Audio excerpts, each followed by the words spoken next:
Hey guys, and welcome back to this channel. In this video I'll be showing you guys how you can generate an image and edit the results using Google Gemini. I'm just going to place this prompt here, select create image, sorry, not images, but you're just going to enter that, and once it's done generating, I will show you guys that you can really edit it once it's done generating. So as you can see, it's been generated. You can change the dress into a velvet red dress and make the hair color black.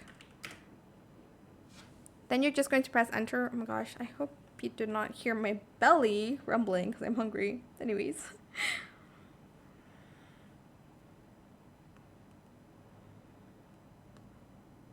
And as you can see, it's changed from this to this. You can also change the dress shape, like the orchids in the back. Maybe if you want to change the color to white, the orchids color to red as well.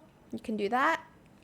But that's how you can basically generate and edit photos using Gemini. I hope it was helpful for you guys. Don't forget to like, comment, share, and also subscribe to this channel if you haven't done that already. If you have any more questions about this video, just leave it in the comment section down below. I will try my best to answer them all for you guys. And if you found this video helpful, please click the thanks button as well. That is it. Thank you so much for watching. Bye.